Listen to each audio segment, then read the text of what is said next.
Está aquí con nosotros Gabriela Cerruti, que también logró una sentencia favorable en la justicia por algo parecido. Gaby, buenas noches, ¿cómo te va? ¿Cómo les va? Buenas noches. Claro, Gabriela Cerruti, pues si no la conocen, digo, es colega hace muchos años, legisladora por la ciudad de Nuevo Encuentro, por eso no la presento. Sigue siendo porque sigue escribiendo buenos libros. Sí, pero ella acaba de declarar que ya no es periodista. Yo no soy por periodista decisión propia. y voy a ser jefa de gobierno de esta ciudad. Bueno, anda bien. Ahí va. A ver, mira, ustedes se deben acordar bien, por ahí no toda la gente, pero sí los periodistas, una famosa entrevista a Chabrán, donde Chabrán dijo, le preguntaban ¿qué es el poder? Y Chabrán dijo, el poder es la impunidad. Sí. Yo creo que de un tiempo a esta parte, un cierto sector del periodismo cree que el rating es la impunidad, ¿no? Y si vos sos un periodista exitoso y tenés rating, tenés impunidad para hacer o para decir cualquier cosa. Y yo que obviamente creo muchísimo en el periodismo, creo muchísimo en la libertad de expresión, me parece que ese es un límite que no hay que pasar. El periodismo no es impunidad, el rating no te da impunidad, y uno tiene que rendir cuentas de las cosas que hace. Primero debería no decir determinadas cosas. Ahora, si las dice, por lo menos tiene que rendir cuentas de lo que hace, y tenemos que sacarnos. Y además hay que entender que estar frente a cámara, estar en un micrófono, no es lo mismo que estar hablando en una mesa de café. Uno puede exponer teoría peregrinas en una mesa de café, decir que tal o cual es tal cosa, sospechar, conjeturar, pero a la hora de estar frente a cámara hay que tener un poco más de una vara más alta en cuanto a argumentos y a datos. Sí. Hay una responsabilidad social. Hay una responsabilidad social, hay una responsabilidad para la gente de la cual estás hablando. Yo misma ahora que muchas veces me pasa que escucho que dicen cosas de mí, que estuve en reuniones, que hice lo que fuera, que no tienen nada que ver con la realidad. Ahora mismo me pregunto cuántas veces yo habré escrito alguna cosa que creía que estaba chequeada porque me lo habían contado 3 fuentes independientes y resulta que las 3 fuentes tenían el mismo rumor. Verdad, exactamente, estaba corroborando un rumor. Digo, y pienso, no, cuando uno tiene esa cosa de que va y dice cosas y todo lo demás, y yo ahora, yo creo que si ahora escribiera periodísticamente, sería mucho más cuidadosa de una cantidad de cosas que uno dice o escribe siendo periodista. Ahora en el caso de lo que dijo la Nata, y me parece que está relacionado con lo de la Flor de la B, él cree que ser provocador, si querés, de alguna manera. ¿Qué pasó concretamente en tu caso? Fue aquel episodio cuando Jorge y su equipo periodístico vuelven de Venezuela en una situación que yo creo que para ellos era bastante incómoda porque habían ido a Venezuela a festejar el triunfo de Capriles. Esto era muy obvio, era muy notorio en toda la cobertura, y terminan de caras largas por el triunfo de Chávez. Cuando ellos están volviendo, tienen un episodio en el aeropuerto que es transmitido inmediatamente un episodio con la policía, como cualquiera de nosotros que ha hecho periodismo internacional hemos tenido siempre. No hay que sentirse perseguido porque te paran, te detienen, te revisan los equipos. Ponele que haya sido más fuerte, ponele que haya habido cierta cosa mutua de esta cosa, que fue lo que en definitiva vimos en cámara. Pero inmediatamente esto se transmite en las redes como los secuestraron, los desaparecieron y qué sé yo. Y yo dije, paremos un poquito, digamos, porque uno sabe lo que son secuestros y lo que son desapariciones, no es esto. Y se me ocurrió decir lo que nunca hay que decirle a la Nata, que es: yo tengo derecho a dudar porque no le creo la mayoría de las informaciones a la Nata. Entonces, hasta que no sepa lo que pasó, no te creo, creo lo que dije fue esto. Y esto le causó un nivel de indignación tal que al día siguiente hizo todo un alegato en su radio, diciendo una cantidad de cosas con respecto a mí, la mayoría de ellas mentiras, pero de todo lo que dijo, lo único que yo efectivamente le dije que lo iba a llevar a la justicia es porque había dicho que yo conseguía información a cambio de favores sexuales cuando era periodista. Cosa que, al margen de la ofensa personal, y de la calumnia, y de que él sabe, y todos quienes fueron mis amigos en ese momento lo saben perfectamente. Pero además él era tu jefe en el diario. Él era mi jefe en el diario, yo era una chica joven, sufría situaciones de acoso, obviamente como todas las periodistas jóvenes que tienen que tratar con hombres del poder. Todo esto sucedió, recordémosle a la gente, todo esto sucedió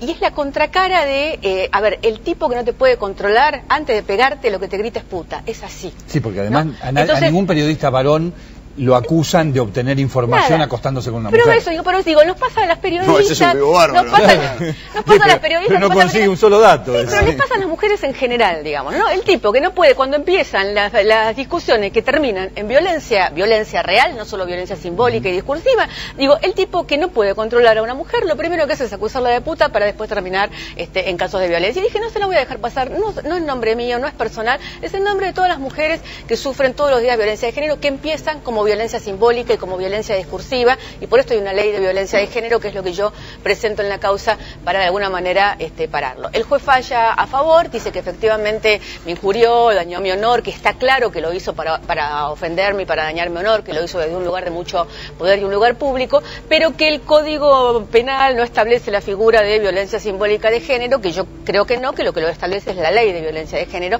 que sí determina lo que significa la violencia en los medios y la violencia discursiva.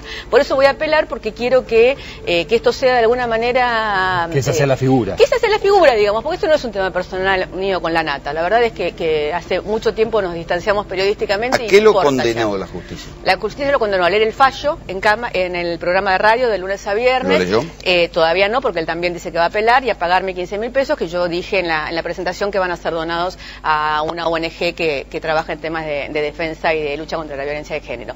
Pero la verdad es que lo que me parece, recién escuchándolo de nuevo con lo que dijo de Flor de la B, lo que él llama corrección política, es un acuerdo para vivir en comunidad. Esos son los parámetros en los cuales nosotros queremos vivir en comunidad.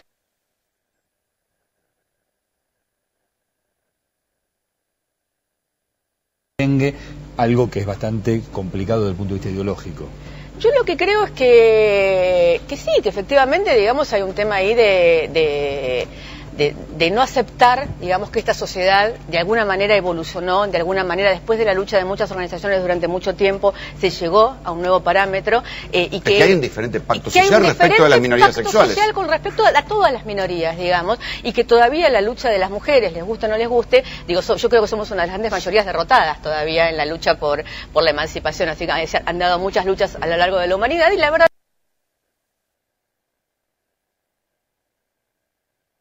verdad es que las mujeres seguimos todavía teniendo que pelear por una cantidad de lugares y por una cantidad de cuestiones en la que todavía somos minoría, digamos. Las mujeres hemos avanzado muchísimo, por ejemplo, en la democratización del acceso al trabajo hacia afuera, pero siempre en trabajos peor pagos, o porque no podemos por los horarios, porque lo que no se democratizó es la vida cotidiana.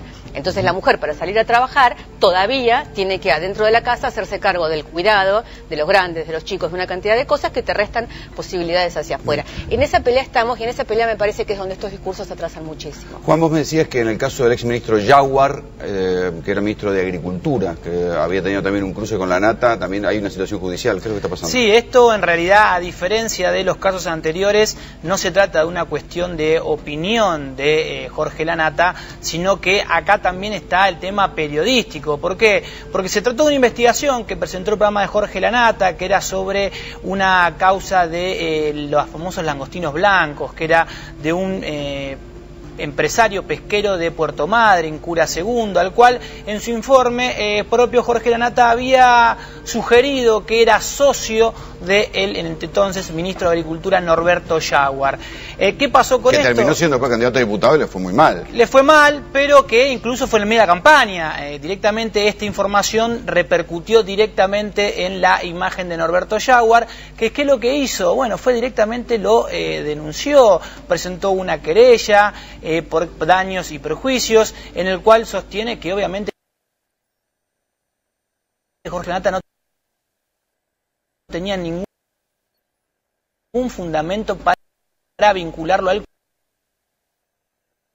operando o haciéndose cargo de un rumor, digo. Haciéndose cargo de un rumor y porque esto, a ver, aclarémosle a la gente que hay una teoría, sobre todo del periodismo gráfico, que dice que si tres personas, tres fuentes independientes dicen un dato o dicen un relato similar y coincidente, uno lo puede tomar como que ese relato tiene un grado de verosimilitud fuerte. Claro que esto puede terminar siendo la corroboración de un rumor. En momentos de las redes sociales, donde los rumores se multiplican al infinito, es muy fácil encontrar tres personas que no se conocen y que repiten lo mismo. ¿Cuánta gente hoy por hoy todavía cree que Yabrán está vivo, que Mangieri es un perejil o que Cristina no es una abogada?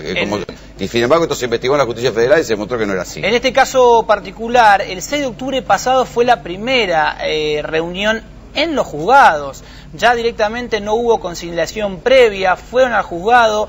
Hubo un intento de marcha atrás de los representantes de Artear, de Canal 13 y de los propios abogados de Jorge La Nata, al cual Norberto Jaguar dijo: no, ahora no vamos a retroceder, ahora vamos a ir a juicio. Les dijo el ex ministro, que se vio cara a cara con Jorge La Nata, no llegaron a un acuerdo y ahora En noviembre, el 20 de noviembre, será la primera audiencia del juicio, donde el juez ya, por ejemplo, citó al ex gobernador de Chubut, Mario Das Neves, citó a periodistas, citó a distintos testigos para que el propio Lanata intente al menos justificar la información que dio, y todo indica que va a perder y que así Norberto Jaguar... ¿En la justicia dijo... algo de eso avanzó? No, en términos, a ver, la denuncia de Lanata no avanzó. Avanzó, sí, la de Cura Segundo, el empresario que es denunciado directamente narcotraficante, pero no hay ninguna relación con Norberto Jaguar. Y sí avanzó, la casualidad, relaciones con el actual gabinete del gobierno de Chubut, que no por darle préstamos a Cura Segundo sin ningún tipo de pruebas que podían demostrar que Cura Segundo podía acceder a esos préstamos. Entonces, para la justicia cree que había una especie de sociedad entre Cura Segundo y ministros del gobierno de Martín Bussi. Pero en todo eso, Norberto Jaguar no aparece. Ni un solo dato, ni una sola sociedad, nada, absolutamente nada. Pero sí funcionarios de Bussi, avances a causa en propio. Es más, el propio Norberto Jaguar lo dice. Hay que investigar es al ministro de Bussi, no a mí, y que él no tenía absolutamente nada que ver con Cura Segundo. Esto prácticamente se confirmó, por eso hubo un intento de retrotraer la información, de pedir disculpas, a lo cual... A ver, uno en una mesa de bar, en una mesa de bar puede conjeturar cualquier cosa, puede decir, seguro que este Cura Segundo tenía un padrino que era tal cual, pero esto, cuando uno está frente a una cámara...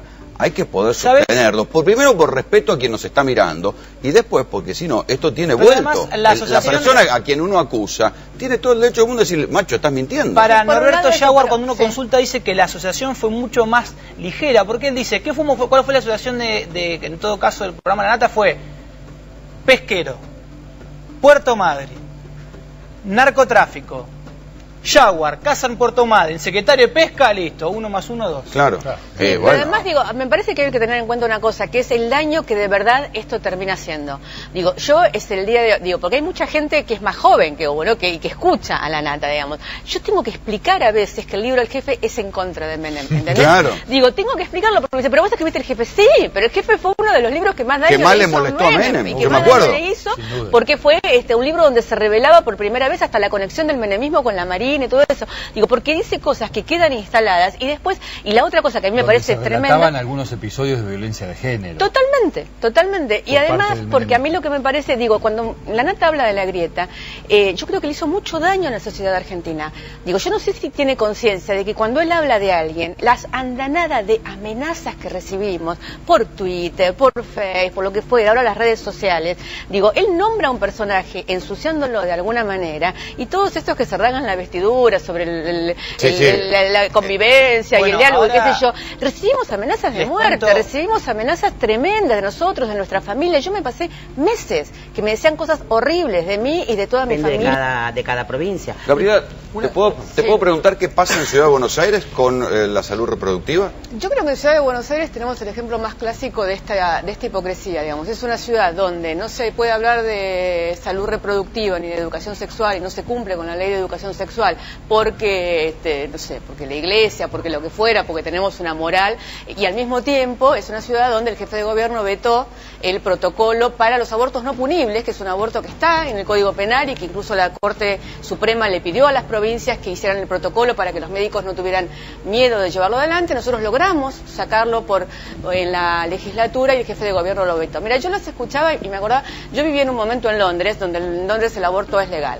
Y una vez acompañé a una amiga que se fue a hacer un aborto y había una chica polaca, ¿no?, en la camilla de al lado. Y me contaba que muchísimas polacas venían a abortar a Londres, porque era tan fuerte la Iglesia Católica en Polonia que no podían cuidarse ni usar ningún método anticonceptivo, y estaba mal visto por los hombres que las mujeres les plantearan cuidarse. Entonces quedaban embarazadas y iban a abortar a Londres, ¿no? Yo creo que esta es la hipocresía central de la sociedad, que es la que estamos discutiendo. Nadie está a favor del aborto. Estamos hablando de la despedida penalización del aborto y del sistema de salud pública haciéndose cargo de un tema que existe, que mata mujeres y que tiene que ver, por un lado, con los derechos personalísimos de la mujer, el derecho a su cuerpo, el derecho a planificar su futuro, digamos, pero por otro lado tiene que ver con que efectivamente hay una cantidad de mujeres que mueren. Yo digo, no quiero preguntar en este estudio, pero digo, en cualquier ámbito en el que uno está, si uno pregunta, ¿quién, o si no abortó la mujer, no tiene una amiga, una hermana, una esposa, un primo, algo que abortó, o lo acompañó, o sabe de...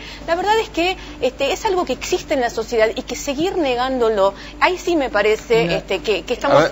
Cintia, ¿sí te quiere decir algo acá respecto? Te pregunto por la cuestión esta de si hay un doble... No es imposible, bueno, pero justamente lo que te estoy diciendo, en la vida te pasan cosas que también a veces no son deseadas y no podés o las descartás.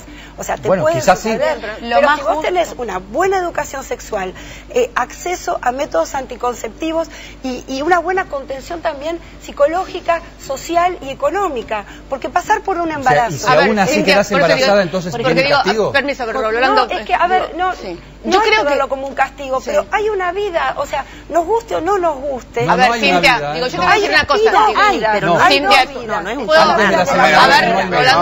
A ver, dos o tres cosas, digamos. Primero, a mí me parece que la mirada de las mujeres abortan chicos con síndrome de Down habla claramente de cómo estamos mirando mal el problema, porque para saber si un chico tiene síndrome de Down tenés que tener acceso a un análisis genético que la mayoría de las mujeres que abortan y que mueren en los abortos obviamente no tienen acceso a un análisis genético. El análisis genético para saber si el chico es Down o no es Down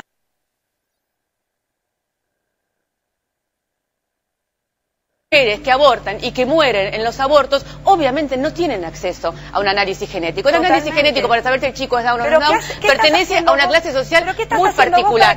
Digo, personas Gabriela, vos querés ser jefa de gobierno de la Ciudad de Buenos Aires. ¿Qué puede hacerse?